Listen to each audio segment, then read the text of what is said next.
ආයුබෝවන් සුබ දවසක් ප්‍රාර්ථනා කරනවා ඔබ සියලු දෙනාටම එසේනම් ඔබ සම්බන්ධ වෙන්නේ dpcode.lk කැම්පස් තුළින් ක්‍රියාත්මක කරන ලබන දීර්ඝ ව්‍යාප්තව ලංකා පුරා සිටින තරුණ තරුණියන් රැකියා දසලක්ෂයක් සඳහා යොමු කරේ තොරතුරු තාක්ෂණ ශාස්ත්‍රයේ රැකියාව සඳහා යොමු කිරීමේ වැඩසටහන සමග. ඉතින් මේ සඳහා අපි මේ වෙනකොට වැඩසටහන් දෙකක් සමගින් ඔබ සමග සම්බන්ධ වුණා. පළවෙනි දවසේ රැකියා දසලක්ෂයේ වැඩසටහන කොහොමද ලංකාව පුරා සිටින තරුණ තරුණියන් ව්‍යාපෘති වෙන්නේ කියන එක පැහැදිලි කරලා අපි දෙවෙනි දවසේ පාඨමාලාව ආරම්භ කරා. ඉතින් මම එහි විශේෂ කාරණයක් විදිහට ඔයාලගේ Outlook ගිණුම සකස් කරගන්න ආකාරය තමයි අද දවසේ මම ඔයාලට පැහැදිලි කරන්නට සූදානම් වෙන්නේ. හේතුව මගෙන් කිහිප දෙනෙක් chat එකක් දාලා අහලා තිබුණා කොහොමද Outlook ගිණුම නිවැරදිව config කරගන්නේ කියන එක. ඉතින් මම හිතන්නේ ඔබ සියලු දෙනාට මේ වෙනකොට WhatsApp මගින් ඔබ සියලු දෙනාටම මම එවා තිබෙනවා Outlook email address එකක්, ඒ වගේම Outlook password එකක්. ඉතින් එම username සහ password එක භාවිතා කරමින් කොහොමද ඔබගේ Outlook ගිණුම නිර්මාණය කරගන්න කියන එක තමයි මම ඔබට පැහැදිලි කරන්න සූදානම් වෙන්නේ. ඉතින් මම පළමුවෙන්ම ඔබට පැහැදිලි කරනවා කොහොමද පරිගණකයක් ආධාරයෙන් Outlook ගිණුම සකස් කරගන්න ආකාරය. ඒ වගේම මම දෙවෙනි අදියරට ඔබට පැහැදිලි කරනවා ජංගම දුරකථනයක් ආධාරයෙන් කොහොමද Outlook ගිණුමක් නිර්මාණය කරගන්නේ කියන එක. හරි, එහෙනම් අපි බලමු. දැන් මෙතනින් ඔබ සියලු දෙනාම Microsoft Edge කියන මම ක්ලෝස් කරලා අලුතෙන්ම ලබා ගැනීම සිදු කරන්නම්. ඉතින් අපිට පුළුවන් අපේ පරිගණකයේ තියෙන Microsoft Edge කියන වෙබ් බ්‍රවුසර් එක ලබා ගන්න. ඉතින් මේ Microsoft Edge කියන වෙබ් බ්‍රවුසර් එක ලබා ගැනීමෙන් පසුව අපිට මෙවැනි වින්ඩෝ එකක් අපි සියලු දෙනාටම ලැබෙනවා. එම වින්ඩෝ එක තුල තිබෙනවා .9 බටන් එකක්. මේ තියෙන අපි මෙන්න මේ බටන් එක මගිනුත් මේ සිද්ධ කරන්න පුළුවන්. එහෙම නැත්නම් අපිට පුළුවන් ඇඩ්‍රස් බාර් එකට ගිහිල්ලා Outlook .com කියලා ටයිප් කරලා මේ සඳහා සම්බන්ධ වෙන්න. ඉතින් මම පහසු ක්‍රමයක් තමයි භාවිතා කරන්නේ. මේ .9 උඩ ක්ලික් කරන්න Outlook කියන ඇප්ලිකේෂන් එක මත ක්ලික් කරන්න.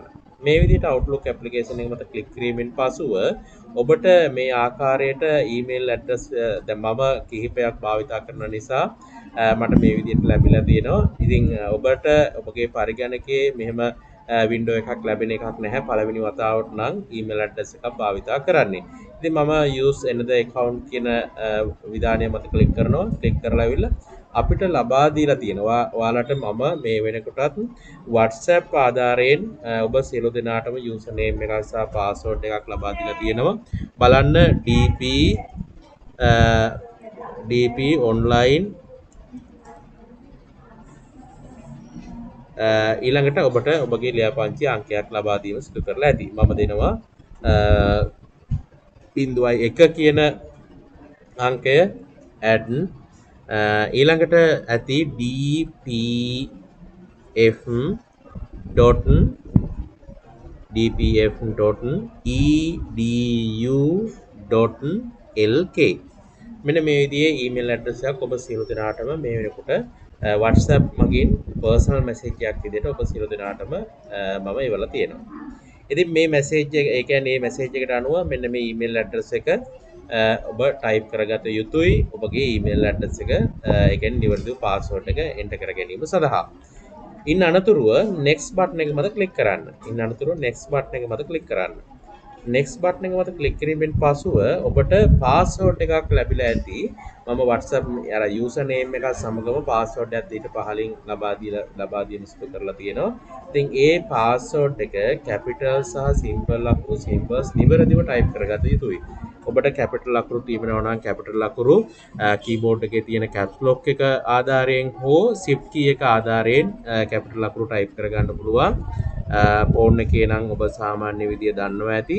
ඉතින් මම මේ ආකාරයට මට ලබා දීලා තියෙන password එක මම type කරගන්නවා. මේ විදිහට password එක type කරගන්න. අපි මුලින්ම email address එක type කරා. ඊළඟ අදියරට අපි අපේ password එක type කරගත්තා. ඊළඟට sign in button එක මත click කරන්න. sign in button එක මත click කරන්න. sign in button එක මත click කිරීමෙන් පසුව අපිට මෙවැනි window එකක් ලැබෙනවා.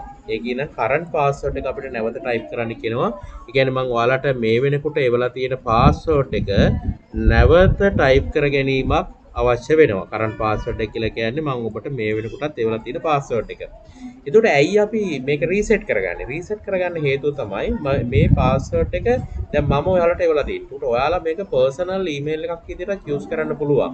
එතකොට ඔබට ඔබගේ ඊමේල් ඇඩ්‍රස් එකේ පාස්වර්ඩ් එක වෙනස් කර ගැනීමට තමයි මේ රීසෙට් ඔප්ෂන් එක අපි දීලා තියෙන්නේ. ඉතින් ඔයාලට පුළුවන් මෙතනට ගිහිල්ලා ඔයාලගේ පාස්වර්ඩ් එක එන්ටර් කරගන්න. ඔයාලට කැමති පාස්වර්ඩ් එකක් මෙතනට දාගන්න පුළුවන්. හැබැයි ඔයාලා දාන පාස්වර්ඩ් එක අනිවාර්යයෙන්ම පොතක ලියා ගන්න ඕනි. හේතුව තමයි ඒක නැති වුණොත් ඔබට නැවත ඊමේල් ගිණුම භාවිතා කිරීමට හැකියාවක් ලැබෙන්නේ නැහැ. ඒ වගේම තමයි ඔබ මෙතන ඉඳන් ටයිප් කරගන්න පාස්වර්ඩ් එක ස්ට්‍රෝං පාස්වර්ඩ් එකක් විය යුතුයි. එහි ප්‍රධාන ලක්ෂණ වෙන්න ඕනේ අනිවාර්යයෙන් මේක තියෙන්න ඕනේ කැපිටල් අකුරු, සිම්පල් අකුරු, ඒත් එක්කම තමයි ඉලක්කම් සහ සිම්බල්. කැපිටල් අකුරු, සිම්පල් අකුරු, ඉලක්කම් සහ සිම්බල් ඉලක්කම් හෝ අකුරු හෝ 8කට වැඩි විය යුතුයි. ඉලක්කම් හෝ අකුරු හෝ 8කට වැඩි විය යුතුයි. 12ට අඩු විය යුතුයි. මෙන්න මේ විදිහට අපිට පාස්වර්ඩ් එක ටයිප් කරගන්න පුළුවන්. මම ඒ ආකාරයට මම මේ විදිහට පාස්වර්ඩ් එක ටයිප් කරගන්නවා. ඒ පාස්වර්ඩ් එක නැවත කන්ෆර්ම් කරන්න කියලා කියනවා. එතකොට අපිට මේ විදිහට ටයිප් කරගන්නවා. දැන් sign in බටන් එක මත ක්ලික් කරන්න. sign in බටන් එක මත ක්ලික් කරන්න. right sign in බටන් එක මත ක්ලික් කිරීමෙන් පසු ඔබට මේ ආකාරයට ඔබගේ ඊමේල් ගිණුමට සම්බන්ධ වීමට හැකියාව ලැබෙනවා. දැන් මේ සම්බන්ධ වෙලා තියෙන්නේ මගේ වෙනත් ඊමේල් ගිණුමට මම මේ ගිණුම නැවත සම්බන්ධ වීම සිදු කරනවා.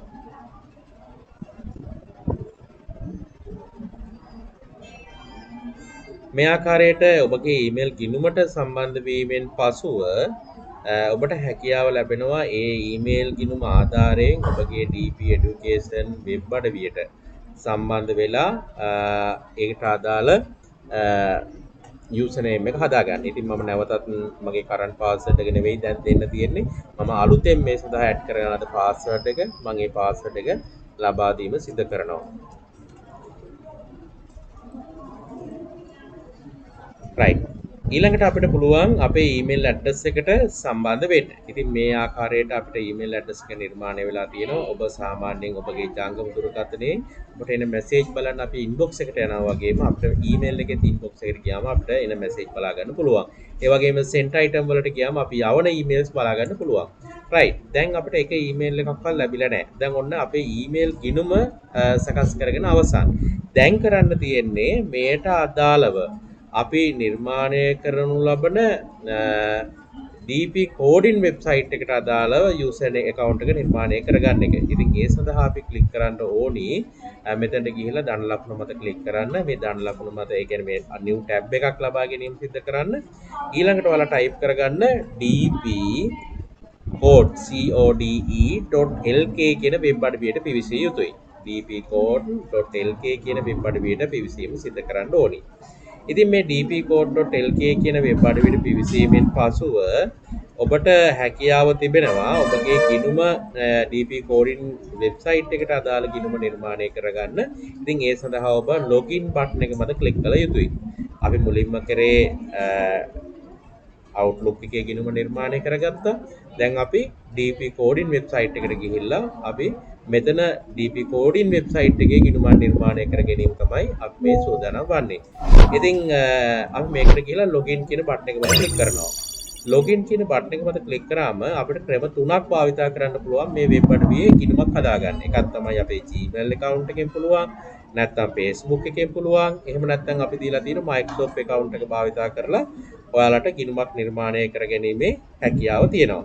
ඉතින් ඒ සඳහා මම මෙතනට ගිහින් මගේ ඊමේල් ඇඩ්‍රස් එක ටයිප් කරගන්නවා. මෙතනට ගිහිල්ලා මම 0.1 කියන ඊමේල් ඇඩ්‍රස් එක තමයි මම දීලා තියෙන්නේ. ඉතින් dpconline.dpf.edu.lk කියන ඊමේල් ලිපිනේ ටයිප් කරගන්නවා. ඊළඟට මම login කියන බටන් එක මත ක්ලික් කරන්න ඕනේ.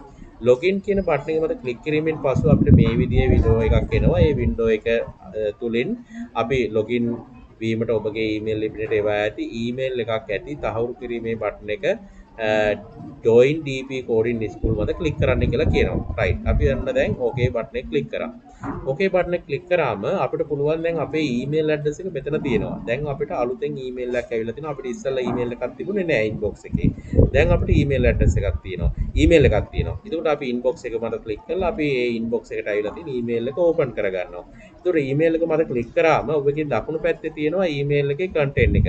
එතකොට දැන් email එක මෙතන ක්ලික් කරාම open වෙන්නේ නැහැ. එතකොට අපි දකුණු පැත්තේ තියෙන මෙන්න මේ scroll bar එකට මත ක්ලික් කරලා අපිට මේක පහළට ඇදගෙන යන්න පුළුවන්. එතකොට ඔන්න දැන් ඔයාලට පළවෙනි mail එක ඇවිල්ලා තියෙනවා dp coding එකෙන්. එතකොට ඒකේ තියෙනවා join dp education coding school. අපේ coding school එකට join වෙනවා නම් මෙන්න මේ button එක මත ක්ලික් කරන්න ඕනේ. right මේ button එක උඩ ක්ලික් කරනවා. දැන් මේ button එක උඩ ක්ලික් කරාගෙන් පසුව අපිට තියෙනවා application එකක් fill කරන්න. අපිට තියෙනවා application එකක් fill කරන්න. ඔන්න දැන් මම application එකක් හදන්නේ. මගේ application එක මම පුරව ගන්නවා. මම ජාගත් මගේ වාසගම අපේ සූරිය කියලා මම දෙනවා. මේ විදිහට fill කරගන්නවා.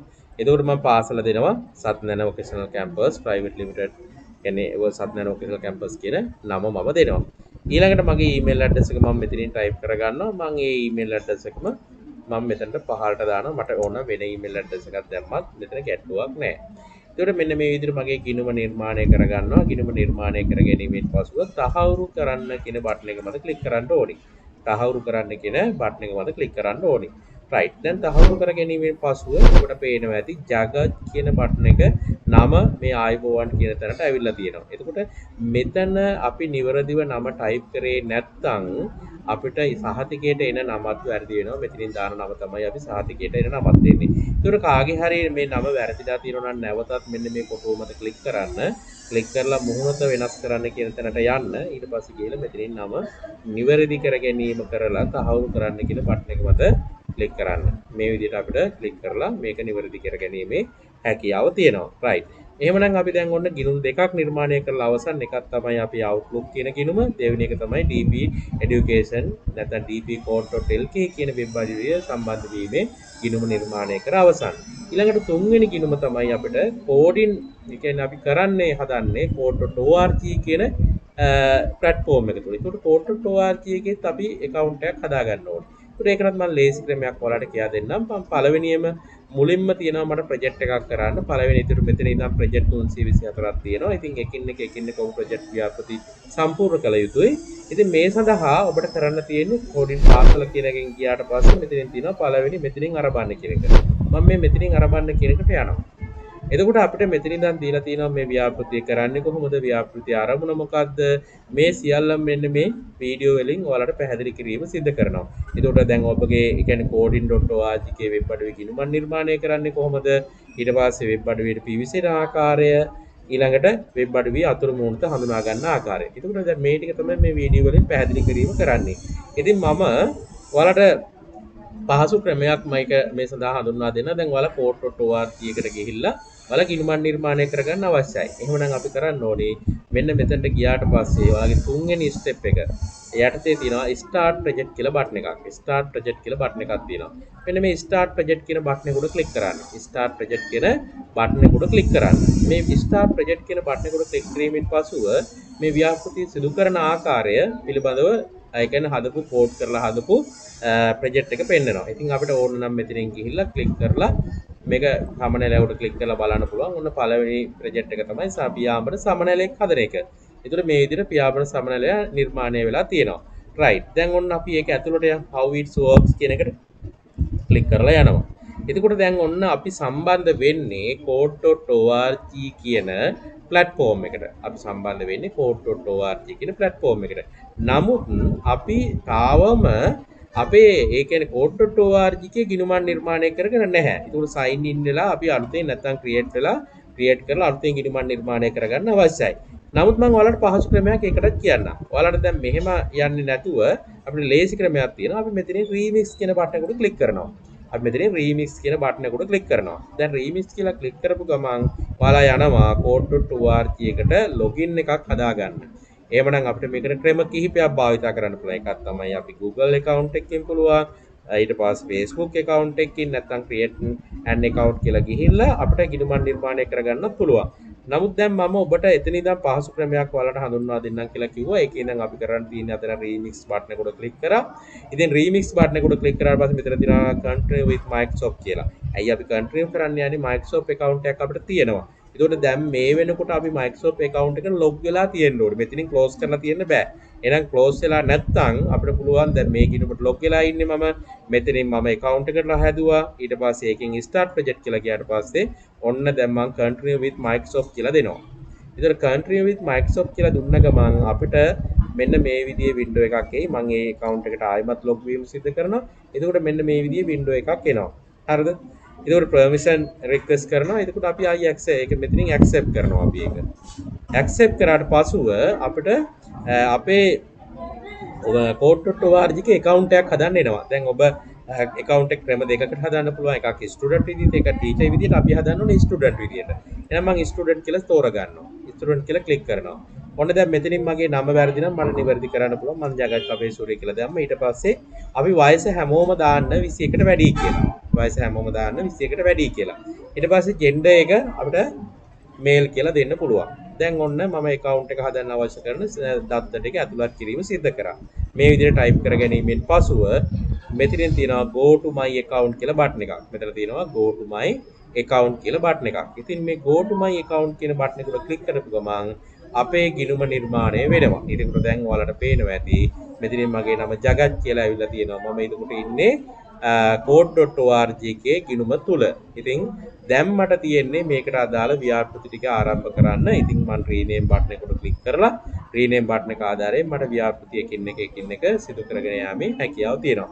ඉතින් මෙන්න මේ ආකාරයට තමයි ඔබ මේ ගිණුම් තුන නිර්මාණය කරන්නේ. පළවෙනි එක තමයි Outlook වල ගිණුමක් නිර්මාණය කර ගැනීම. දෙවෙනි එක තමයි DP education වල ගිණුමක් නිර්මාණය කර ගැනීම. තුන්වෙනි එක තමයි code.org ගිණුමක් නිර්මාණය කරගන්නේ. ඉතින් මම ඊටමත් කෙටි කාලයක් තුළ ඔයාලට පැහැදිලි කරේ කොහොමද Outlook වල dp education dpcode.lk වෙබ් අඩවිය තුල සහ code.org කියන වෙබ් අඩවිය තුනේ user account හකස් කරගන්න කියන එක තමයි මේ වීඩියෝ එකෙන් කරන්න බලාපොරොත්තු වෙන්නේ.